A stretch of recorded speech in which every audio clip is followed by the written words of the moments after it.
തുറന്നാൽ എന്ന മാനസികാരോഗ്യ ചർച്ചയുടെ ഒരു പുത്തൻ എപ്പിസോഡിലേക്ക് എല്ലാ പ്രേക്ഷകർക്കും ഹൃദ്യമായ സ്വാഗതം.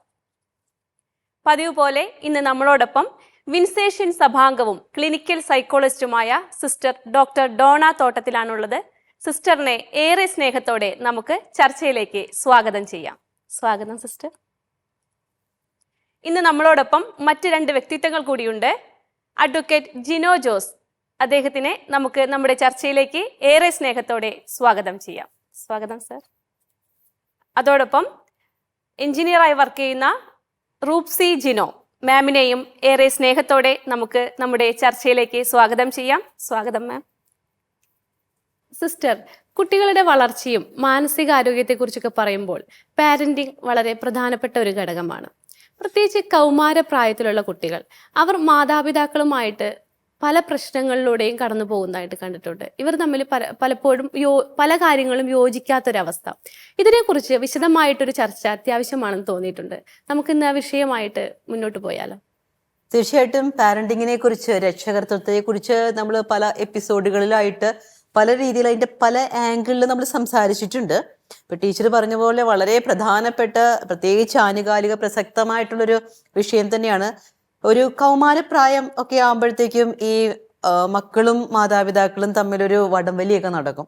അപ്പൊ പലപ്പോഴും ആ ഒരു സമയത്താണ് നമ്മുടെ ഇടയ്ക്കിലേക്കൊക്കെ കൗൺസിലിംഗ് എന്നൊക്കെ പറഞ്ഞുകൊണ്ട് കൊണ്ടുവരുന്നത്. അപ്പം മക്കളെ ഇരുത്തി മാതാപിതാക്കളും കൂടിയൊക്കെ ഇരിക്കുമ്പോൾ നമ്മള് ഈ കൗമാരപ്രായക്കാരായിട്ടുള്ള പിള്ളേരോട് ചോദിക്കും, എന്നാ മക്കളെ, എന്നുണ്ട് വിശേഷമൊക്കെ? ഓ, വിശേഷമൊക്കെ ഇവരങ്ങ് പറയും. അപ്പൊ തന്നെ പറയും ഇവര്, മാതാപിതാക്കൾ പറയും, കണ്ടോ ഇതാണ് ഒരു കാര്യം പറഞ്ഞാൽ അതിന് ബാക്ക് ആൻസേഴ്സേ പറയത്തുള്ളൂ എന്ന് പറയും. അപ്പം ശരിക്കും ഒരു സമ്മർദ്ദം നിറഞ്ഞ ഒരു കാലഘട്ടമാണ് കൗമാരപ്രായം, നമുക്കറിയാം. അപ്പൊ ഈ ഒരു സമ്മർദ്ദം അവര് തന്നെ അനുഭവിക്കുന്നുണ്ട്, അതവര് മാതാപിതാക്കളുമായിട്ടും പങ്കുവയ്ക്കുന്നുണ്ട്. നമ്മൾ ഈ കൗമാരപ്രായത്തിലെ ആ ഒരു പ്രായത്തിലായിരിക്കുന്നവരെ ഒന്ന് മേയ്ക്കാൻ, അങ്ങനെ തന്നെ സാധാരണ മാതാപിതാക്കൾ വന്നിട്ട് പറയുന്നത്, ഈ ഒരു കാലഘട്ടത്തിൽ മേയ്ക്കാൻ അത്ര എളുപ്പമല്ല സിസ്റ്ററെ. ഇതുവരെ ഇങ്ങനെ ഞങ്ങൾ പറയണ മാത്രം കേട്ട് ഭയങ്കര ഓമനത്വമായിട്ട് ഞങ്ങളുടെ കൂടെ ഞങ്ങളുടെ ഒരു മുഖം മാറിയാല് എന്താ അമ്മേ, എന്താ അച്ഛാ എന്ന് ചോദിച്ചുകൊണ്ടിരുന്നവര് ഇപ്പൊ ഒരു നിങ്ങളുടെ പണി നോക്ക്, അങ്ങനെയൊക്കെയാ പറയുന്നത്. അപ്പൊ ഇതൊരു കോൺഫ്ലിക്റ്റ് ഉണ്ടാകുമ്പം ഈ മാതാപിതാക്കളെയും സംബന്ധിച്ചിടത്തോളം അവരുടെ ആദ്യത്തെ അനുഭവമാണ്. ഇപ്പൊ ഒരു മൂത്ത കുട്ടി അല്ലെങ്കിൽ ആദ്യത്തെ കുഞ്ഞാണ് ഇങ്ങനെ കാണിക്കുമെങ്കിൽ തീർച്ചയായിട്ടും മാതാപിതാക്കൾക്കും അതൊരു ഷോക്കാണ്. അപ്പൊ ഇങ്ങനെ നമ്മുടെ ഇടയ്ക്കൽ ഒത്തിരിയേറെ കേസസ് നമുക്ക് വരാറുണ്ട്. കേസിനെ കുറിച്ച് പറയാമോ? ഓക്കെ. ഒരു 14 വയസ്സ് പ്രായക്കാരനാണ്. അവനെ കൊണ്ടുവന്നിരിക്കുന്നത് ഇതേപോലെ, അവൻ ഇടത്തരം പറയും, അതായത് ബാക്ക് ആൻസർ കൊടുക്കും. എന്ത് ചോദിച്ചാലും അങ്ങനെ ഒരു ബാക്ക് ആൻസറേ കൊടുക്കത്തുള്ളൂ. ഇവര് പറയുന്ന രീതിയിലുള്ള ഡ്രസ്സ് ഇടത്തില്ല. അവന് ഇഷ്ടപ്പെട്ട ഒരു ഡ്രസ്സൊക്കെ ഇട്ടുകൊണ്ട് നടക്കുമ്പോഴത്തേക്ക് പെട്ടെന്ന് തന്നെ ഇവര് പറയട അതല്ല മറ്റേ ഡ്രസ്സ് എടുത്തിട്. അപ്പൊ അവന് ദേഷ്യമായി ഇറങ്ങിപ്പോവുക, വാതില് വലിച്ചടയ്ക്കുക, ഭക്ഷണമൊക്കെ തട്ടിക്കളയുക. ഇതൊന്നും ചെയ്തോണ്ടിരുന്ന ഒരു കുഞ്ഞല്ല. പക്ഷെ ഇവന്റെ ഒരു പുറത്തൊരു ഹിസ്റ്ററി നോക്കുമ്പോഴത്തേക്കോ നല്ല പഞ്ചപാവമാണ്. എല്ലായിടത്തും ഭയങ്കര ടിപ്പ് ടോപ്പായിട്ടാണ് അവന്റെ കാര്യങ്ങളൊക്കെ നടക്കുന്നത്. ടീച്ചേഴ്സൊക്കെ പറയുന്നത്, അയ്യോ ഇവൻ മിടുക്കനായിട്ടോ, ഇവൻ എന്ത് കാര്യം ഏൽപ്പിച്ചു കഴിഞ്ഞാലും അവൻ അങ്ങ് ചെയ്തോളും എന്നൊക്കെയാണ്. ഈ കുഞ്ഞിനോട് കാര്യം ചോദിച്ചപ്പോഴത്തേക്കും അവൻ പറയണത്, സിസ്റ്റർ എന്റെ വീട്ടിൽ ഞാൻ അങ്ങ് കയറി വരുമ്പോഴേ തുടങ്ങും പഠിക്ക് എന്ന്. അപ്പൊ ഈ പഠിക്കെന്ന് പറയുന്ന ഒരു കാര്യം ഇവന് കേട്ട് കഴിഞ്ഞാൽ ദേഷ്യമാണ്. അതുപോലെ തന്നെ ഇവനോട് പറയുന്ന പേക്കോലം കെട്ടിക്കൊണ്ട് നടക്കുന്നു, ഇത് കേൾക്കുമ്പോ അവന് ദേഷ്യമാണ്. പിന്നെ അടുത്ത കാര്യമാണ്, നിനക്ക് കുറെ ഫ്രണ്ട്സ് ഉണ്ട്, ഒന്നിനും കൊള്ളില്ലാത്ത ഫ്രണ്ട്സ്. അപ്പൊ ഈ ഫ്രണ്ട്സിനെ പറയുമ്പോഴും പ്രശ്നമാണ്. അപ്പൊ ആ ഒരു കേസിൽ നിന്ന് എനിക്ക് മനസ്സിലാക്കാനായിട്ട് സാധിച്ചത്, കുട്ടികളെ പ്രത്യേകിച്ച് ഈ കൗമാരപ്രായക്കാരെ സംബന്ധിച്ചിടത്തോളം മാതാപിതാക്കളെ അവർ അംഗീകരിക്കാതെ വരുന്നതിന്റെ പ്രധാന കാര്യം അക്കാഡമിക്കൽ പ്രഷറാണ്. അപ്പൊ ആ ഒരു സമയത്ത് അവരിരുന്ന് നേരത്തെ ഇപ്പം അമ്മയോ അച്ഛനോ ആയിരിക്കും ഇവരെ പഠിപ്പിക്കുന്നത്. ഈ ഒരു 14 വയസ്സുകാരനെ വിളിച്ചിരുത്തിയാ വരുമോ എനിക്കറിയില്ല. ഇപ്പൊ നമ്മളൊരു സ്ട്രക്ചേർഡ് ആയിട്ടൊരു കാര്യങ്ങളൊക്കെ ചെയ്ത് പോകുമ്പോഴത്തേക്ക് ചിലപ്പോൾ വലിയ പ്രശ്നം കാണത്തില്ല. പക്ഷെ ഭൂരിഭാഗം വീടുകളിലും ഉണ്ടാകുന്ന ഒരു പ്രശ്നമാണ്, പഠിക്കാനായിട്ട് എടാ പഠിക്ക്, അല്ല ഞാൻ പറഞ്ഞു തരാന്ന് പറയുമ്പോഴത്തേക്കും അവൻ എന്തോ കുറച്ചിലോ പോലെയാ. കുഞ്ഞിന്റെ അമ്മ പറയാ, അത്രയും നേരം സിസ്റ്റർ ഞാൻ പറഞ്ഞുകൊണ്ടിരുന്നതാണ്, കുഞ്ഞുനാളിലൊക്കെ ഞാൻ പറഞ്ഞു കൊടുക്കും, അവൻ പഠിക്കും, എഴുതി കാണിക്കും. ഇപ്പൊ അവനോട് പറഞ്ഞാൽ അത് ചെയ്യത്തില്ല. അവൻ എന്തോ ഇപ്പൊ യൂണിവേഴ്സിറ്റിയിലെ പ്രൊഫസർ ആയ പോലെയാണ് അവന്റെ കാട്ടായങ്ങൾ. പിന്നെ അവനും അവനെ പോലെയുള്ള 2 പേർക്കും കൂടി കയറാൻ പറ്റുന്ന ഒരു ഷർട്ടും പാൻസും ഒക്കെ ഇട്ടോണ്ടിങ് വരും. ഇത് കാണുമ്പോഴേ എനിക്ക് ദേഷ്യം വരും. സോഷ്യൽ മീഡിയ വല്ലാതെ സ്വാധീനിക്കുന്നുണ്ടല്ലോ ഇന്നത്തെ അത് കാലഘട്ടത്തില്. അത് ശരിക്കും ഇവിടെ എനിക്ക് പറയാനുള്ള ചെറിയ കുഞ്ഞുങ്ങളായിരിക്കുമ്പോ അവര് നമ്മൾ മാത്രം കണ്ടു വളരാ. അപ്പൊ നമ്മളാണ് അവരുടെ സൂപ്പർ ഹീറോസ്, അല്ലെങ്കിൽ നമ്മൾ എന്ത് ചെയ്യുന്നു അത് റിഫ്ലക്ഷൻ ഉണ്ടായിരിക്കും അവരില്. പിന്നീട് അവർ സ്കൂളിലേക്ക് പോകുമ്പോ സോഷ്യൽ ലൈഫ് അവരെ ഒരുപാട് അവർക്ക് കൂട്ടുകാര്, അവരുടെ ടീച്ചേഴ്സ് അവരൊക്കെ എങ്ങനെ പെരുമാറുന്നു, ഇതെല്ലാം അവര് ശ്രദ്ധിക്കാൻ തുടങ്ങും. അപ്പോൾ കുറെ കാര്യങ്ങൾ അവരിലേക്ക് സ്വാധീനം ചെലുത്തും. ഇവിടെ നമ്മള് ഒരു സ്റ്റാൻഡ് ഞങ്ങൾക്ക് തോന്നിയ ഒരു സ്റ്റാൻഡ് എന്താന്ന് വെച്ചാൽ, അവര് ഇപ്പൊ പണ്ടത്തെ ഒരു നമ്മുടെ അപ്പച്ചനും അമ്മച്ചിയും നമ്മളോട് എന്താ ചെയ്യാന്ന് വെച്ചാൽ, നിങ്ങളത് ചെയ്താൽ നല്ലതല്ല, നിങ്ങൾ ഇങ്ങനെ ചെയ്താൽ മതി എന്ന് പറയുമ്പോൾ നമുക്ക് തിരിച്ചു ചോദിക്കാനുള്ള ഒരു ലിമിറ്റേഷൻസ് ഉണ്ടായിരുന്നു. പക്ഷെ ഇപ്പോഴത്തെ ജനറേഷൻ ഒന്നും കൂടെ ലിബറൽ ആണ്. അപ്പൊ നമ്മൾ അവരുടെ കൂടെ നിൽക്കുക, അവർക്ക് കുറച്ച് സ്പേസ് കൊടുക്കുക. They are also an individual. അങ്ങനെ ഒരു അപ്രോച്ച് നമ്മൾ കൊടുക്കുവാണെങ്കിൽ കുറേം കൂടി എളുപ്പമായിരിക്കും കാര്യങ്ങൾ. മറ്റേത് നമ്മൾ ഒരു സുപ്പീരിയർ സ്ഥാനത്ത് നിന്ന് ഇവരെ ഇൻഫീരിയർ ആയിട്ട് കണ്ട് അവർ ചെയ്യുന്നതൊന്നും ശരിയല്ല, അവര് സോഷ്യൽ ലൈഫിന് അഡിക്റ്റ് ആയി പോകുന്നു, അല്ലെങ്കിൽ ആ കുഞ്ഞുങ്ങളുടെ അവരുടെ കൂടെ പോകുന്ന അനുസരിച്ച് അവർ തെറ്റിലേക്കാണ് പോകുന്നത് എന്ന് മനസ്സിലാക്കി വേണ്ട, നോ എന്ന് മാത്രം പറഞ്ഞ് അവിടെ വെച്ച് കോൺവെർസേഷൻ സ്റ്റോപ്പ് ചെയ്ത് കഴിഞ്ഞാൽ അവർക്ക് അവരുടെ ഐഡിയാസ് അല്ലെങ്കിൽ അവരുടെ ഇഷ്ടങ്ങൾ തുറന്നു പറയാൻ ഒരു സ്പേസ് ഇല്ലാതാവും.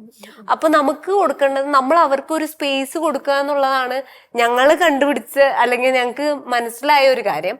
അപ്പൊ ഒന്നുകൂടെ അവര് നമ്മൾ കുറച്ചും കൂടെ പിന്നെ വേറൊരു നല്ല സമയം ഉണ്ടാകുമ്പോൾ നമുക്ക് നല്ല രീതിയിൽ പറഞ്ഞ് നമ്മൾ അങ്ങനെ ഒരു ലൈഫിലേക്ക് അല്ലെങ്കിൽ അങ്ങനെ ഒരു കൾച്ചറിലേക്ക് നമുക്ക് നല്ലതല്ല, അല്ലെങ്കിൽ നമ്മുടെ കൾച്ചറിനോട് ചേരില്ല അത്. അങ്ങനെ ഒരു ഇപ്പൊ പപ്പേനും അമ്മേനേലും നിങ്ങൾക്ക് എന്തെങ്കിലും ഇഷ്ടപ്പെടാത്തതുണ്ടോ, അല്ലെങ്കിൽ ഞങ്ങളിപ്പോ ഞങ്ങൾ ഫോളോ ചെയ്ത ലൈഫിൽ നിന്ന് ഞങ്ങൾക്ക് കിട്ടുന്ന ഫ്രൂട്ട്, ഞങ്ങളുടെ ലൈഫ് ഇപ്പൊ എങ്ങനെയാണ് നിങ്ങളത് കാണുന്നില്ലേ? അപ്പൊ അതിൽ നിന്ന് നിങ്ങൾക്ക് എന്തെങ്കിലും പഠിക്കാനുണ്ടോ? അപ്പൊ നിങ്ങൾ പോകുന്ന വഴിയിൽ പോയാൽ ചിലപ്പോൾ നിങ്ങൾ അവിടെ എത്തില്ല. അപ്പോൾ അങ്ങനെ അവർക്കും കൂടെ അവരുടെ ഐഡിയാസ് ഷെയർ ചെയ്യാനുള്ളൊരു സ്പേസ് കൊടുത്താൽ അവരൊന്നും കൂടെ ഓപ്പൺ അപ്പ് ആവും എന്നാണ് എനിക്ക് തോന്നിയിട്ടുള്ളത്. തീർച്ചയായിട്ടും ഒരു മനഃശാസ്ത്ര വീക്ഷണത്തില് ഇവരുടെ ഒരു ഡെവലപ്മെന്റ്, ആ ഒരു കാലഘട്ടം എന്ന് പറയുന്നത് ഒരു ഐഡന്റിറ്റി ആൻഡ് റോൾ കൺഫ്യൂഷൻ ആണ്. അപ്പൊ അവരുടെ ഒരു ഐഡന്റിറ്റിയുടെ ഒരു മെത്തേഡാണ് ഞാൻ ഇങ്ങനെ ഒന്ന് നടന്നു നോക്കാം. ഇപ്പൊ മാം പറഞ്ഞ പോലെ അവർക്ക് ആ ഇൻഫോർമേഷൻസ് അവർ പുറത്തുനിന്ന് ഗ്യാദർ ചെയ്യുന്നുണ്ട്. അപ്പൊ ഈ ഗ്യാദർ ചെയ്യുന്നതിനെ അവരൊരു ട്രയൽ ആൻഡ് എറർ മെത്തേഡിലൂടെ കൊണ്ടുപോകുകയാണ്. ഇത് ശരിയാകുമെന്ന് നോക്കാം, അത് ശരിയാകുമെന്ന് നോക്കാം, ശരിയല്ലേ വിട്ടുകളയാം, ശരിയാവണമെങ്കിൽ എടുക്കാം. അവിടെയാണ് നമ്മൾ ആ ട്രയൽ ആൻഡ് എററിനുള്ള ഒരു സ്കോപ്പ് ഇല്ലാണ്ടാക്കി കളയുന്നത്. ഓക്കെ. പിന്നെ ഈ പറഞ്ഞതുപോലെ അവരുടെ കൂട്ടുകാര്, അപ്പം അവരെ സംബന്ധിച്ചിടത്തോളം ആ ഒരു സമയത്ത് സൂപ്പർ ഹീറോ എന്ന് പറയുന്നത് പിയർ ആണ്. അവരുടെ കൂട്ടുകാർ കഴിഞ്ഞിട്ടേ ബാക്കി കാര്യങ്ങളേ ഉള്ളൂ, പ്രത്യേകിച്ച് കൗമാരപ്രായത്തില്. അതാണ്. അപ്പൊ ആ ഒരു സമയത്ത് നമ്മളെ കൂട്ടുകാരെ ജനറലൈസ്ഡ് ആയിട്ട് ചീത്ത പറഞ്ഞു കഴിഞ്ഞാൽ അവർ സമ്മതിക്കില്ല. അപ്പൊ അവരെന്താണ്ടും ആ ഒരു സമയത്താണ് കൂട്ടുകാരുടെ നീതിബോധമൊക്കെ അവരെ കൊണ്ടുവരുന്നത്, അവർക്ക് വേണ്ടിയിട്ട് വാദിക്കുന്നു. ചില കുട്ടികളെയൊക്കെ നമ്മുടെ ഇടയ്ക്കല് പ്രശ്നക്കാരായിട്ട് കൊണ്ടുവന്നു. അപ്പൊ ഞാൻ ചോദിക്കുക, എന്താ മോളെ, എന്താ പ്രശ്നം, എന്താ? എന്റെ കൂട്ടുകാരെ പറഞ്ഞു. അതിന് കൂട്ടുകാർ അവരുടെ വീട്ടിലല്ലേ പറഞ്ഞു, അവര് കേൾക്കുന്നില്ലല്ലോ, പ്രശ്നമില്ലല്ലോ. അല്ല, അതെന്തിനാ എന്റെ വീട്ടിൽ വെച്ച് പറയുന്നേ? എന്റെ കൂട്ടുകാരി അങ്ങനെയല്ല. അപ്പൊ അത് ഇവർക്ക് പ്രൂവ് ചെയ്യണം. അപ്പൊ അവര് ആ ഒരു കൂട്ടുകാരിയില് ഇവരുടെ ഒരു ഫിഗറും കൂടി ഐഡന്റിറ്റിയും കൂടി കണ്ടെത്തുവാണ്. അപ്പം ഈ ഒരു റോൾ ഡിഫ്യൂഷൻ അവർക്ക് വരുന്നുണ്ട്. വേറൊരു കോൺഫ്ലിക്റ്റ് ഇവർ അനുഭവിക്കുന്നത് എന്താന്ന് വെച്ചാൽ, ഇപ്പൊ നമ്മളുടെ മക്കൾ ഇങ്ങനെ പറയുമ്പോൾ നമ്മൾ കോൺഫ്ലിക്റ്റ് ചെയ്യാതെ ചിലപ്പോൾ നമ്മൾ സ്പേസ് കൊടുക്കുന്നുണ്ടാവും. പക്ഷെ സ്കൂളില് ചിലപ്പോൾ ടീച്ചേഴ്സ് ദേ വിൽ ജസ്റ്റ് അവർ പറയും നിങ്ങൾ ഇങ്ങനെ ചെയ്യാൻ പാടില്ല, അല്ലെങ്കിൽ അങ്ങനെ ചെയ്യണ്ട. ചിലപ്പോൾ കൂടെ ഇരിക്കുന്ന കൂട്ടുകാരുടെ അടുത്തുനിന്ന് പിരിച്ചിരുത്തും. കാരണം എന്ന് വെച്ചാൽ നീ അവന്റെ കൂടെ ഇരുന്നാൽ ശരിയാവില്ല, ചിലപ്പോൾ നീ വർത്താനം പറഞ്ഞുകൊണ്ടേയിരിക്കും. അവരുടെ ഒരു ക്ലാസ് സ്മൂത്ത് ആവാൻ വേണ്ടി ചിലപ്പോൾ പിരിച്ചിരിക്കും. ചിലപ്പോൾ ഇവർക്ക് ഒട്ടും അത് ആക്സെപ്റ്റ് ചെയ്യാൻ പറ്റില്ല. അപ്പോൾ അവര് നമ്മളെ വിളിച്ച് പറയും, ടീച്ചേഴ്സ് നമ്മളെ വിളിച്ച് പറയും ചിലപ്പോൾ അവൻ ക്ലാസ്സിലിരുന്ന് ഫുൾ വർത്തമാനമായിരുന്നു, അവരുടെ കൂടെ വർത്തമാനമായിരുന്നു. അപ്പൊ നമ്മള് കണ്ണടച്ച് അങ്ങനെ വിശ്വസിച്ച് അപ്പൊ തന്നെ ഇവരുടെ മേലെ എല്ലാ പ്രഷറും കൊടുക്കാതെ അവർക്കും കൂടെ ഒരു സ്പേസ് കൊടുത്ത് സ്ലോലി അത് എന്താ നീ അങ്ങനെ ഒരു ഇതിലേക്ക് പോകുന്നത്, അല്ലെങ്കിൽ ആ ടീച്ചർമാർക്ക് എന്താ അങ്ങനെ തോന്നാനൊരു കാരണം നീ ഒന്ന് ആലോചിച്ച് നോക്ക്, എന്താണ് അവർക്കും കൂടെ ഡിസ്ട്രാക്ഷൻ ഉണ്ടാകുന്നതുകൊണ്ടാണ്. അപ്പൊ നമ്മുടെ കുഞ്ഞുങ്ങള് മറ്റുള്ളവർക്ക് സ്പേസ് കൊടുക്കണമെങ്കിൽ, അല്ലെങ്കിൽ അവർ പറയുന്നത് മനസ്സിലാക്കണമെങ്കിൽ നമ്മളും അവർ പറയണത് എന്താണെന്ന് മനസ്സിലാക്കാനും അവർക്കും ഒരു സ്പേസ് കൊടുക്കാനും ശ്രമിച്ചാലേ അവരും ബാക്കിയുള്ളവർക്കും ആ ഒരു സ്പേസ് കൊടുക്കുള്ളൂ. അപ്പോൾ ടീച്ചർമാർ എന്തുകൊണ്ടാണ് അങ്ങനെ പറയണേന്ന് മനസ്സിലാക്കണമെങ്കിൽ നമ്മൾ അവർക്ക് പറയാനുള്ളത് എന്താണെന്നും കൂടെ കേൾക്കാനുള്ള ഒരു മനസ്സും കൂടെ കാണിക്കണം. ഒരു പതിറ്റാണ്ടിലധികം ഗുഡ്നസ് ടിവിയോടൊപ്പം ആത്മീയ ജീവിതയാത്ര നടത്തിയ പ്രിയ പ്രേക്ഷകർക്ക് മുമ്പിൽ സാഭിമാനം സമർപ്പിക്കുന്നു. OTT പ്ലാറ്റ്ഫോമായ ആമസോൺ ഫയർ സ്റ്റിക്കിൽ ഗുഡ്നസ് ടെലിവിഷൻ ലഭ്യമാകുന്നു.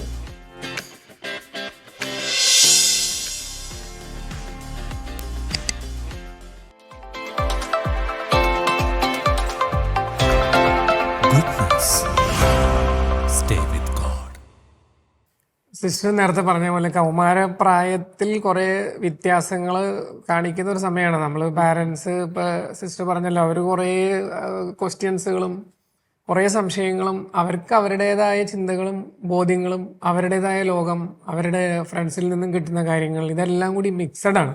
ഇപ്പം എൻ്റെ മൂത്ത കുട്ടിക്ക് 14 വയസ്സ്, തൊട്ട് താഴെയുള്ള ആൾക്ക് 12 വയസ്സ്. അപ്പോൾ സിസ്റ്റർ പറഞ്ഞ കുറേ വ്യത്യാസങ്ങൾ ശ്രദ്ധിച്ചിട്ടുണ്ട്. 10 വയസ്സ് കഴിഞ്ഞ് കഴിഞ്ഞാൽ ഇപ്പം ഇവർ രണ്ടുപേരും ഒന്ന് ഒതുങ്ങണ കണ്ടിട്ടുണ്ട്. അവരുടെ ലോകത്തിലേക്ക്, അവരുടെ ഇഷ്ടങ്ങളിലേക്ക്. പപ്പ എനിക്ക് അവിടെ പോകണം, എനിക്ക് ക്രിക്കറ്റ് കളിക്കാൻ പോകണം, അല്ലെങ്കിൽ എൻ്റെ കൂട്ടുകാരൻ്റെ വീട്ടിൽ എൻ്റെ ഫംഗ്ഷന് പോകണം. തോട്ട്സിനൊക്കെ ഡിഫറൻസ് വന്നു തുടങ്ങി, ഒരു ലെവൽ മാറാണ്. അപ്പോൾ എനിക്ക് ഞങ്ങളുടെ ഇഷ്ടം പോലെ ചെയ്യേണ്ട കാര്യങ്ങളുണ്ട്, അതിനകത്തേക്കൊക്കെ അവർ പോവാണ്. അപ്പം നമ്മൾ എന്താ ചെയ്യണ്ടേ? നമ്മളവരെ റെസ്ട്രിക്റ്റ് ചെയ്യണോ? നീ പോണ്ടാന്ന് പറയണോ? നമ്മൾ എന്താ ചെയ്യണ്ടേ? ഇങ്ങനെയുള്ള കുറേ ക്വസ്റ്റ്യൻസുകൾ വരാറുണ്ട്. അപ്പോൾ അങ്ങനത്തെ വിഷയങ്ങൾ വരുമ്പോൾ നമ്മൾ അതൊരു ക്വസ്റ്റ്യനാണത്. പിന്നെ വേറൊരു കാര്യമാണ്, കുട്ടികൾ ഒരു 10 വയസ്സ് കഴിഞ്ഞ് കഴിഞ്ഞാൽ അവർ അവരുടെ ബെഡ്റൂമിൽ കയറി വാതിലടയ്ക്കുന്ന ഒരു ശീലം കാണാറുണ്ട്. കാര്യം അവിടെ ഒന്നും സംഭവിച്ചിട്ടില്ല. അപ്പോൾ ചിലപ്പോൾ പഠിക്കാനായിരിക്കാം, ചിലപ്പോൾ വീട്ടിൽ എൻ്റെ അല്ലെങ്കിൽ മമ്മയുടെ ഫോൺ ഒരു പക്ഷേ അവരുടെ കൈപ്പെട്ടുണ്ടാവാം, അത് നോക്കാനായിരിക്കാം. അല്ലെങ്കിൽ അവർക്ക് അവരുടെ പേഴ്സണൽ എന്തെങ്കിലും ആക്ടിവിറ്റി ആയിരിക്കും, ചിലപ്പോൾ ചെസ്സ് കളിക്കാനോ ഇനി വല്ല ചീട്ട് കളിക്കാനോ എന്തെങ്കിലും ആക്ടിവിറ്റീസുകളായിരിക്കാം. പക്ഷെ ഞാൻ പറയും, ഞങ്ങൾ വാതിൽ തുറന്നല്ലോ, നീ എന്തിനാ വാതിലടച്ചിട്ടിരിക്കണേ? നീ അവിടെ ഇരുന്ന് കളിച്ചോ, നീ അവിടെ ഇരുന്ന് പഠിച്ചോ, നീ എന്താന്ന് വെച്ചാൽ ചെയ്തോ, നീ വാതിലടയ്ക്കണ എന്തിനാ? ആവശ്യമില്ലല്ലോ. അപ്പം അങ്ങനെ കൺവിൻസ് ചെയ്യാനായിട്ട് നോക്കും. അപ്പം അവരെ സംബന്ധിച്ചിടത്തോളം ശരിയാണല്ലോ എന്നുള്ളൊരു തോട്ട്സിലേക്ക് നമ്മൾ കൊണ്ടുപോവാണ്. അങ്ങനെ നമ്മൾ കറക്റ്റ് ചെയ്യണം. ഇപ്പം ഞാൻ നേരത്തെ പറഞ്ഞ പോലെ എൻ്റെ മോൻ പറയുകയാണ്, എനിക്ക് ഫ്രണ്ടിൻ്റെ വീട്ടിലേക്ക് പോകണം. അപ്പം നമ്മൾ എന്ത് ചെയ്യുക? പോണോ പോണ്ടേ? അത് കൺഫ്യൂഷനാണ്. അപ്പം അവിടെ ഞാൻ ഇങ്ങനെ ശ്രദ്ധിക്കാറുണ്ട്. എന്ന് വെച്ച് കഴിഞ്ഞാൽ നമ്മളവരോട് കമ്മ്യൂണിക്കേറ്റ് ചെയ്യാൻ, നീ എന്തിനാ പോണേ, എങ്ങോട്ടേക്കാണ് പോണേ, എന്താ കാര്യം, അതിൻ്റെ ഇമ്പോർട്ടൻസ് എന്താണ്, ഇത് നമ്മൾ കമ്മ്യൂണിക്കേറ്റ് ചെയ്യണം. ചിലപ്പോൾ ഒരു 5, 10, 15 മിനിറ്റ്സ് എടുക്കും. ഈ കമ്മ്യൂണിക്കേഷൻ കഴിയുമ്പോൾ ഇവൻ ഒന്നല്ലെങ്കിൽ പോവും അല്ലെങ്കിൽ പോണ്ടെന്ന് അവൻ തന്നെ എത്തും. കാരണം ശരിയാണല്ലോ, ആവശ്യമില്ലല്ലോ, നമുക്ക് അവരെ കൺവിൻസ് ചെയ്ത് കൊടുക്കണം. അപ്പം അങ്ങനെ തിരിഞ്ഞു പോകണം കണ്ടിട്ടുണ്ട്. അപ്പം അങ്ങനെ അത്യാവശ്യമാണോ നമ്മൾ വേണ്ടി കൊണ്ടുവിടാം, നമ്മൾ വേണ്ടി അവനെ കൊണ്ടാക്കാം. നമുക്ക് തോന്നും ഓക്കെ അവൻ ഇപ്പോൾ ചെയ്തോട്ടെ, നമുക്ക് കൊണ്ടാക്കാം. ചിലപ്പോൾ തോന്നും ഇത് അൺനെസസറി ആണ്, ഒരു ഇതുമില്ല, എന്തിനോ പോകുന്നു. അപ്പം അങ്ങനെയുള്ള കാര്യങ്ങൾ കമ്മ്യൂണിക്കേറ്റ് ചെയ്ത് മാറ്റാൻ പറ്റും. അതുപോലെ കുട്ടികളോട് പറയുന്ന വേറൊരു കാര്യമുണ്ട്, നിങ്ങൾ നിങ്ങളുടെ റൂം എപ്പോഴും വൃത്തിയായിട്ട് സൂക്ഷിച്ചോളാം. ഡിസിപ്ലിൻ. കാരണം ഒരു ഏജ് കഴിയുമ്പോൾ അവർക്ക് അവരുടേതായ ലോകത്തിലേക്ക് ഒരു യാത്ര സിസ്റ്റർ പറഞ്ഞില്ല, അങ്ങനെ ഒരു നോട്ടമുണ്ട്. ഡിസിപ്ലിൻ. റൂം വൃത്തിയായിട്ട് സൂക്ഷിക്കണം, ഡ്രസ്സൊക്കെ അടക്കി വയ്ക്കണം, നിങ്ങളുടെ ബുക്സൊക്കെ വൃത്തിയായിട്ട് വെച്ചോളാം. ഇത് അവിടുത്തെ ഒരു റെഗുലർ ഫോളോ അപ്പാണ്. എവറി ടൈം വീട് വൃത്തിയായിട്ട് സൂക്ഷിച്ചോളണം, നമ്മുടെ വീടാണ്, നമ്മൾ സൂക്ഷിച്ചോളണം. അല്ലെങ്കിൽ നിങ്ങളുടെ ജോലിയാണ്, നിങ്ങൾ പഠിച്ചോളണം. പപ്പയുടെയും അമ്മയുടെയും പഠനമൊക്കെ കഴിഞ്ഞു, നിങ്ങളുടെ ജോലിയാണ്, നിങ്ങൾ പഠിച്ചോളണം, നിങ്ങൾ പഠിക്കണം, നിങ്ങൾ വളരണം, നിങ്ങൾ ജോലി കണ്ടുപിടിക്കണം, നിങ്ങൾ സമ്പാദിക്കണം, നിങ്ങൾ സ്വന്തമായിട്ട് വണ്ടി വാങ്ങിക്കണം, നിങ്ങൾ സ്വന്തമായിട്ട് യാത്രകൾ ചെയ്യണം, നിങ്ങൾക്ക് എന്നാലേ കിട്ടൂ. ആ തോട്ട്സാണ് അവർക്ക് കൊടുക്കണം. അപ്പോൾ അവർക്കൊരു സെൽഫായിട്ട് വളരണം എന്നുള്ള അങ്ങനെ ഒരു ചിന്ത തോന്നും. ഇപ്പം ഞാൻ റൂം വൃത്തിയാക്കണ കാര്യം പറയുമ്പോൾ അവര് ചില നേരത്ത് എൻ്റെ റൂമിലേക്ക് ഓടി വരും. കൂടുതൽ പറയുമ്പോൾ എന്തിനാണെന്നറിയോ, പപ്പയും മമ്മയുടെ റൂം എങ്ങനെയാന്ന് ഓടി വരും. അപ്പൊ ഏതെങ്കിലും ഒരു ഡ്രസ്സ് കട്ടൽമ കിടക്കണേ പപ്പാ മമ്മ ഇതെന്തോ അത് അവര് ഫോളോ അപ്പ് ചെയ്യുമ്പോൾ അവര് നമ്മളെയും കൂടി നോക്കുന്നുണ്ട്. അപ്പൊ നമ്മൾ അങ്ങനെ ശ്രദ്ധിക്കാനുണ്ട് ഒരുപാട് കാര്യങ്ങൾ. പിന്നെ വേറൊരു കാര്യമാണ് സിബ്ലിങ്സ് തമ്മിലുള്ള കോൺഫ്ലിക്ട്സ്. കാരണം ഇവര് 10 വയസ്സ് കഴിഞ്ഞ് കഴിഞ്ഞാൽ ഇച്ചിരി വേറെ രീതിയിലാണ് ചിന്തിക്കുന്നത്. അവർ മൂത്തോരായി. അപ്പൊ താഴെയുള്ള കുട്ടികളായിട്ടുള്ള ഒരു തല്ലുപിടുത്തം, അല്ലെങ്കിൽ അവരുടെ മേല് സുപ്പീരിയോറിറ്റി സ്ഥാപിക്കാനുള്ള ഒരു തത്രപ്പാട്. അപ്പൊ പല സമയങ്ങളിലും ഇവര് തമ്മിൽ കോൺഫ്ലിക്ട്സ് ഉണ്ടാവും. അപ്പൊ അവർക്ക് പല കാര്യങ്ങളും ഇവര് ചെയ്യണത് ഇഷ്ടപ്പെടില്ല. അപ്പൊ അവരും തല്ലുകൂടാൻ വരും. അപ്പൊ ഇവരും തല്ലുകൂടാൻ വരും. അപ്പൊ മക്കൾക്ക് മൂത്തവർക്ക് എപ്പോഴും ഒരു ബോധ്യം കൊടുക്കണം, ഞങ്ങള് പപ്പയും അമ്മയും വീട്ടിലില്ലെങ്കിൽ നിങ്ങളാണ് ഈ കുഞ്ഞുങ്ങളെ നോക്കേണ്ടത്. അപ്പൊ ഇവർക്ക് ഒരു കോട്ടം തട്ടാതെ നോക്കേണ്ടത് നിങ്ങളുടെ കടമയാണ്. അപ്പൊ അവരുടെ അടുത്ത് നിങ്ങൾ ദേഷ്യപ്പെട്ടത് കൊണ്ട്, അവര് നിങ്ങളെ അനുസരിക്കാതിരുന്നത് കൊണ്ട്, നിങ്ങൾ അവരുടെ അടുത്ത് സ്നേഹത്തോടെ പെരുമാറിയാൽ, ഞങ്ങൾ എങ്ങനെ നിങ്ങളോട് സ്നേഹത്തോടെ പെരുമാറാൻ ശ്രമിക്കുന്നു അതുപോലെ നിങ്ങൾ സ്നേഹത്തോട് പെരുമാറിയാലേ അവരും നിങ്ങളെ അനുസരിക്കുള്ളൂ എന്നുള്ള ഒരു ബോധ്യം കൊടുക്കുക. മൂത്തവർക്കേതായ സ്ഥാനം കൊടുക്കണം എന്ന് താഴെയുള്ളവരും പറഞ്ഞ് മനസ്സിലാക്കുക. ഇവര് ചേട്ടന്മാരാണ്. കാര്യം പറഞ്ഞപ്പോഴത്തേക്കാണ് ഞാൻ നമ്മുടെ ഒരു കേസ് ഓർത്തു പോവുകയാണ്. ഏകദേശം 14 വയസ്സുള്ള ഒരു ആളെയും കൊണ്ട് വന്നിരിക്കുകയാണ്. അപ്പൊ കക്ഷി ഇളയ കുഞ്ഞിന് ഒരു 4 വയസ്സ് പ്രായമുള്ളൂ. കാരണം 10 വയസ്സിനുള്ള ഡിഫറൻസ് ഉണ്ട് ഇവര് തമ്മില്. അപ്പം ഈ ഇളയ കുഞ്ഞിനെ സാരമായിട്ട് ഉപദ്രവിക്കാറുണ്ട്. അച്ഛനും അമ്മയും അവിടെ ഇല്ലാന്നുണ്ടെങ്കിൽ കുഞ്ഞിനെ ഇവൻ ഏതെങ്കിലുമൊക്കെ രീതിയിൽ ഉപദ്രവിക്കും. അപ്പൊ ഇവര് വന്നു കഴിയുമ്പോൾ ഇവർക്കത് ഭയങ്കര വിഷമാണ്. ഇവര് പറഞ്ഞു കൊടുത്തിട്ട് അത് മനസ്സിലാവണില്ല. അങ്ങനെ ഒരു സിറ്റുവേഷനിലാണ് കൊണ്ടുവരുന്നത്. അപ്പം ചോദിച്ചു വന്നപ്പോഴത്തേക്കും കുട്ടി പറയുന്നത്, ഇവർക്ക് ഒരു കുഞ്ഞ് കഴിഞ്ഞതിന് ശേഷം ഒരു രണ്ടാമത്തെ കുഞ്ഞുണ്ടാകാനൊക്കെ കുറച്ച് താമസം ഉണ്ടായി. അപ്പൊ അതിൻ്റെതായിട്ടുള്ള ചികിത്സകൾക്ക് പോകേണ്ടി വന്നു. അപ്പൊ ഈ ചികിത്സകളുമായിട്ട് ഏകദേശം ഇവര് ഒരു 8 വർഷത്തോളം നടക്കുകയാണ്. അപ്പൊ ആ ഒരു സമയത്ത് ഇവന് കിട്ടേണ്ട ഒരു കെയർ അവന് കിട്ടിയിട്ടില്ല എന്ന് അവനൊരു തോന്നലാണ്. ശരിയാണ്, പലപ്പോഴും ഇവര് പുറത്ത് ട്രാവൽ ചെയ്യേണ്ടതായിട്ട് വന്നു. ചികിത്സയുടെ ഭാഗമായിട്ട് ഈ കുഞ്ഞിനെ കൊണ്ട് അമ്മയുടെ വീട്ടിൽ കൊണ്ട് നിർത്തേണ്ടതായിട്ട് വന്നു. അവനത് അത്ര രസിച്ചില്ല. കാരണം അവിടെ വന്നപ്പോഴത്തേക്കും അവിടെയുള്ള കുട്ടികളുമായിട്ട് ഇവനെ താരതമ്യം ചെയ്യാനായിട്ട് തുടങ്ങി. അപ്പൊ ഇവന്റെ മനസ്സിൽ മുഴുവനും എൻ്റെ ഒരു ശത്രുവാണ് ജനിക്കാൻ പോകുന്നത്. അപ്പൊ ഈ ശത്രു വന്നതിന് ശേഷം ശത്രുവിനെ അറ്റാക്ക് ചെയ്യണം. അപ്പൊ ഈ ഒരു കൗമാര പ്രായത്തിലെത്തി അവനെ സംബന്ധിച്ച് അവൻ ചേട്ടനായി. അവനിനിയിപ്പോ എന്തെങ്കിലുമൊക്കെ ചെയ്തു കഴിഞ്ഞാലും കുഴപ്പമില്ല. ഈ കൊച്ചിനെ വിളിച്ചു നിർത്തി അത് ചെയ്യിപ്പിക്കുക, എൻ്റെ ഷൂ തുടച്ചു താടാ, അല്ലെങ്കിൽ എനിക്ക് ഇങ്ങനെ എടുത്തോണ്ട് വാടാ, വെള്ളം എടുത്തോണ്ട് വാടാ, അപ്പൊ കൽപ്പിക്കുവാണ്. അപ്പൊ ചോദിച്ചു വന്നപ്പോഴത്തേക്കും പറയുന്നത്, അല്ല ഇവന് വേണ്ടിയിട്ട് നിങ്ങൾ എത്രമാത്രം കഷ്ടപ്പെട്ടു, ഇവന് വേണ്ടിയിട്ട് ടൈം കൊടുത്തു, എനിക്കല്ലേ കിട്ടാതിരുന്നത്. അപ്പൊ ശരിക്കും എനിക്ക് ആ സ്നേഹം കിട്ടിയിട്ടില്ല. അപ്പൊ നിങ്ങളുടെ സ്നേഹം കിട്ടാത്തത് ഞാൻ ഇവന്റെ കയ്യിൽ നിന്ന് വാങ്ങിച്ചെടുക്കുവാണ്. അപ്പൊ ഈ കുട്ടികളുടെ ആറ്റിറ്റ്യൂഡ് പോകുന്നത്, നമ്മളോർക്ക് ഇവര് തമ്മിൽ എന്തിനിങ്ങനെ ബഹളം വെക്കുന്നത്. ഇപ്പൊ മാം പറഞ്ഞ പോലെ മൂത്ത കുഞ്ഞല്ലേ ഇളയ കുഞ്ഞിനെ നോക്കേണ്ടത്. അപ്പൊ ആ ഒരു കാഴ്ചപ്പാടിൽ നിന്ന് അവൻ മാറുന്നത് ഇതെന്റെ ശത്രുവാ, എനിക്ക് കിട്ടേണ്ട സ്നേഹം കിട്ടിയിട്ടില്ല, അല്ലെങ്കിൽ എന്നെ ഇവര് പഠിപ്പിച്ചിട്ടില്ല, അതുകൊണ്ടാണ് എനിക്ക് ഇപ്പോഴും പഠിക്കാനായിട്ട് പ്രയാസമുള്ളത്. അപ്പൊ ഇതുമെല്ലാം കുടുംബത്തിന്റെ സാഹചര്യത്തിൽ വന്നു പോകുന്ന ചില കാര്യങ്ങളാണ്. പിന്നെ ഇതുപോലെ തന്നെ പ്രത്യേകിച്ച് നമ്മൾ പറയേണ്ട, ഇപ്പം സാറ് നേരത്തെ പറഞ്ഞത് റൂം അടച്ചിരുന്ന് അകത്ത് ഇരിക്കുന്നത്, മേ ബി ചിലപ്പോൾ ഈ കുട്ടികളെ സംബന്ധിച്ചിടത്തോളം ഇവരുടെ കൂട്ടുകാരുമായിട്ട് ചില അഭിപ്രായങ്ങൾ ഉണ്ടായതിന്റെ പേരിലോ, അല്ലെങ്കിൽ ഒരു നോവൽറ്റി സീക്കിങ്, അതായത് പുതിയ കാര്യങ്ങൾ പരീക്ഷിക്കപ്പെടുമ്പോഴും ഒക്കെ ഇവർ ഇതേപോലെ ഒരു ഐസൊലേഷൻ ആഗ്രഹിക്കുന്നുണ്ട്. കാരണം ചില കേസുകൾ നമ്മുടെ ഇടയ്ക്ക് വരുമ്പോഴത്തേക്ക് അവർ പറയാറുണ്ട്, എന്താണെന്ന് അറിയത്തില്ല സിസ്റ്ററെ, ഇപ്പൊ ഒരു ഏകദേശം 1 മാസത്തോളമായിട്ട് അവൻ റൂമിലേക്ക് കയറും, കുറ്റി അടയ്ക്കും, ജനലടയ്ക്കും, ഇതിന്റെ ഉള്ളിൽ എന്താ പരിപാടി എന്ന് അറിയത്തില്ല. അപ്പൊ ഇവര് മാതാപിതാക്കളല്ലേ, ചീത്ത പറയും, ഇവര് ആവശ്യമില്ലാത്ത കാര്യങ്ങൾ ചോദിക്കും. അപ്പൊ ഇവനെ സംബന്ധിച്ചിടത്തോളം ദേഷ്യമാണ്. അപ്പൊ അങ്ങനെ നിൽക്കുമ്പോഴാണ് ഒരു പ്രാവശ്യം ഒരു സിഗരറ്റിന്റെ ചെറിയൊരു കുറ്റി കിട്ടും. അപ്പൊ അവര് പറഞ്ഞു, അപ്പൊ നീ ഇതായിരുന്നല്ലേ പരിപാടി. അപ്പൊ പിന്നെ ജനറലൈസ് ചെയ്യുവാണ്, ഇവൻ എപ്പോഴൊക്കെ ഉള്ളിൽ പോകുന്നുണ്ടോ അപ്പോഴൊക്കെ ഡ്രഗ്സോ അല്ലെങ്കിൽ സബ്സ്റ്റൻസ് എന്തെങ്കിലും യൂസ് ചെയ്യുക എന്നുള്ളത്. അതും പ്രത്യേകിച്ച് നമ്മൾ ശ്രദ്ധിക്കേണ്ട ഒരു കാര്യമാണ്. കാരണം ഈ കൗമാര പ്രായമാകുമ്പോൾ ഇവരെ സംബന്ധിച്ചിടത്തോളം എന്തും പരീക്ഷിച്ചറിയണം, എല്ലാം അവർക്ക് കണ്ട് പരീക്ഷിച്ചറിയണം. അതിൻ്റെ ഒരു ലോജിക്കിലേക്ക് ചിലപ്പോൾ പോയി എന്ന് വരില്ല. കാരണം അവരുടെ ഒരു ഇമോഷണൽ ആയിട്ടുള്ള വൈകാരിക തലത്തിലാണ് അവരുടെ വളർച്ച നടന്നിരിക്കുന്നത്. അതുകൊണ്ട് തന്നെ ലോജിക്കലായിട്ടുള്ള കാര്യങ്ങൾ നടക്കാതെ വരുന്നുണ്ട്. പിന്നെ പ്രധാനപ്പെട്ട ഒരു വലിയ ഇപ്പോഴത്തെ കാലഘട്ടത്തിന്റെ ഒരു വിപത്താണ് മൈഗ്രേഷൻ. അതായത് ജോലി തേടി അച്ഛനും അമ്മയും പുറം രാജ്യങ്ങളിലേക്ക് പോകുന്നു, കുട്ടി തന്നെയായി പോകുന്നു.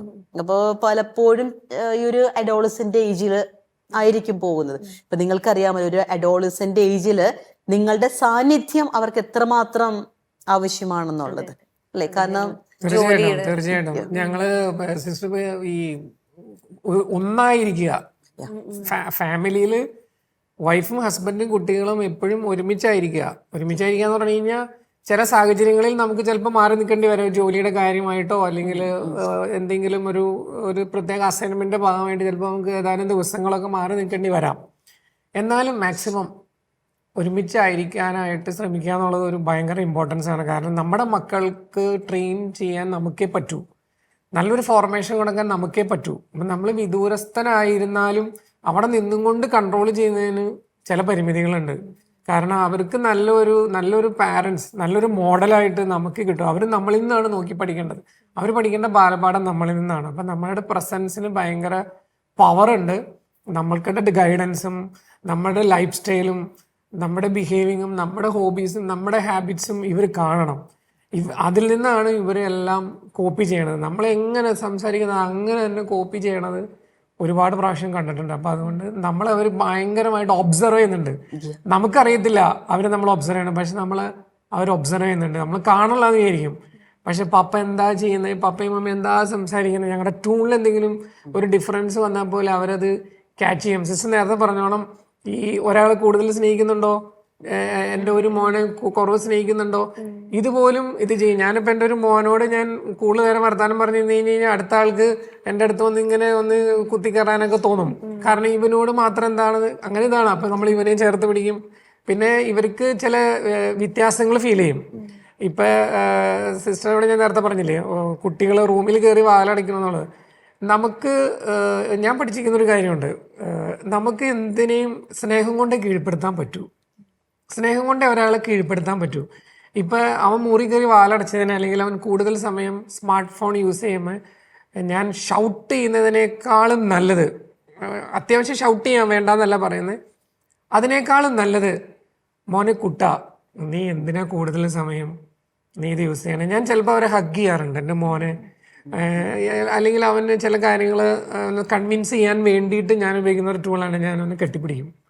ഞാനെൻ്റെ അവനോട് പറയും, മോനെ നീ എന്തിനാണ് കൂടുതൽ സമയം നീ മൊബൈൽ യൂസ് ചെയ്യുന്നത്, നീ എന്തിനാണ് കാർട്ടൂൺ കൂടുതൽ സമയം കാണുന്നത്, നിനക്ക് എന്താ കിട്ടുന്നത്, ആനിമേഷൻസ്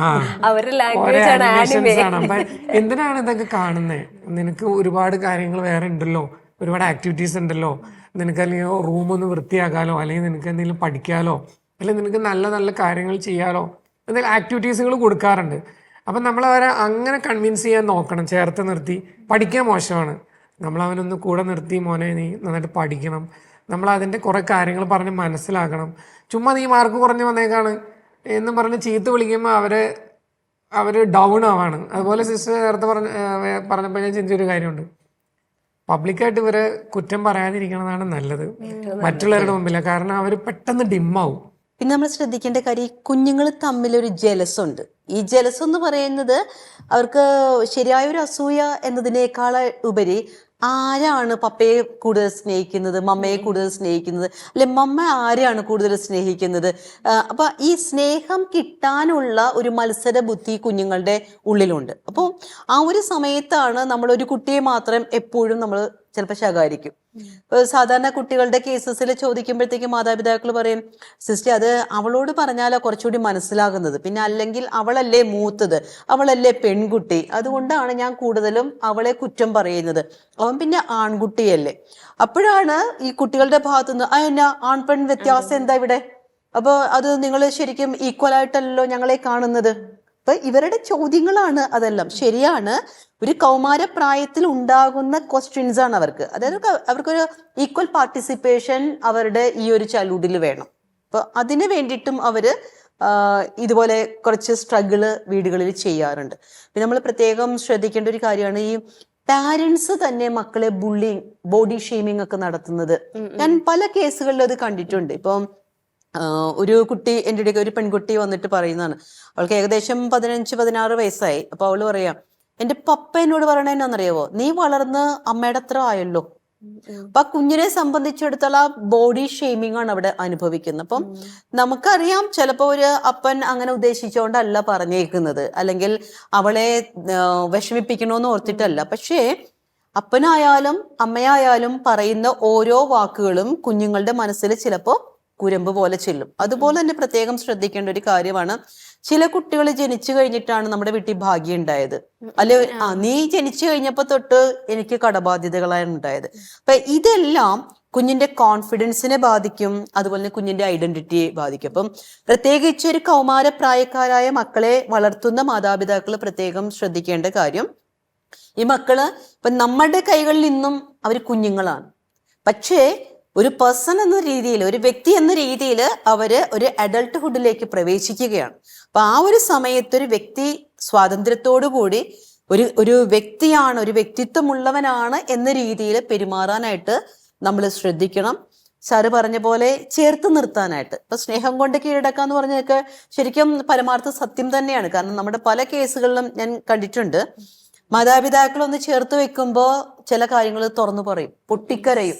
അപ്പോ ഈ ഒരു കാര്യം അനുഭവിച്ച ഒരു മാതാവിനും പിതാവിനും മാത്രമേ കൗമാര പ്രായക്കാരെ വേണ്ട രീതിയിൽ വളർത്താനായിട്ട് സാധിക്കത്തുള്ളൂ. അപ്പം എനിക്ക് തോന്നുന്നത് ഇതേപോലെയുള്ള കുട്ടികളുടെ ഇഷ്യൂസ്, പ്രത്യേകിച്ച് കൗമാരപ്രായക്കാരുടെ ഈ അക്കാഡമിക്കലായിട്ടുള്ള ഇഷ്യൂസ്, ഡിജിറ്റൽ ഡിവൈസിന്റെ യൂസസ്, ഡ്രഗ്സിലേക്കുള്ള അവരുടെ ഒരു എൻട്രി, ഗേറ്റ് വേ, അതുപോലെ തന്നെ ചില റിലേഷൻഷിപ്പിൽ ഉണ്ടാകുന്ന പ്രശ്നങ്ങള്, മക്കൾ തമ്മിലുള്ള താരതമ്യം ചെയ്യുമ്പോൾ ഉണ്ടാകുന്ന പ്രശ്നങ്ങൾ, അല്ലെ മാതാപിതാക്കൾ അകലെ ആയിരിക്കുമ്പോൾ മക്കളെ വളർത്തേണ്ട കാര്യങ്ങൾ, അപ്പോൾ ഇതെല്ലാം നമ്മൾ ക്രോഡീകരിച്ച് മനസ്സിലാക്കുകയും ഒരു പരിധിവരെ നമുക്കെല്ലാത്തിനും ഒരു പ്രശ്ന പരിഹാര മാർഗമുണ്ട്.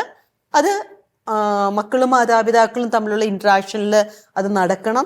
ഇനി അത് സാധ്യമാകുന്നില്ല എന്നുണ്ടെങ്കിൽ നമുക്ക് പ്രൊഫഷണൽ ഹെൽപ്പിനുള്ള ഒരു ഇടമൊക്കെ ഉണ്ട്. അപ്പൊ അതും നമ്മൾ ഉപയോഗപ്പെടുത്താനായിട്ട് ശ്രമിക്കണം എന്നാണ് എനിക്ക് ഇതിനകത്ത് പറയുവാനുള്ളത്. മനം തുറന്നാലെന്ന മാനസികാരോഗ്യ ചർച്ചയുടെ ഇന്നത്തെ എപ്പിസോഡ് ഇവിടെ അവസാനിക്കുകയാണ്. ചർച്ചയിൽ പങ്കെടുത്ത സിസ്റ്റർ ഡോക്ടർ ഡോണ തോട്ടത്തിലിനും അഡ്വക്കേറ്റ് ജിനോ ജോസ് സാറിനും അതുപോലെ റൂപ്സി മാമിനും ഏറെ സ്നേഹത്തോടെ നന്ദി അറിയിക്കുന്നു. അടുത്തയാഴ്ച ഇതേ ദിവസം പുതിയൊരു വിഷയവുമായി കണ്ടുമുട്ടാം എന്ന പ്രതീക്ഷയോടെ, പ്രാർത്ഥനയോടെ ഏവർക്കും നന്ദി.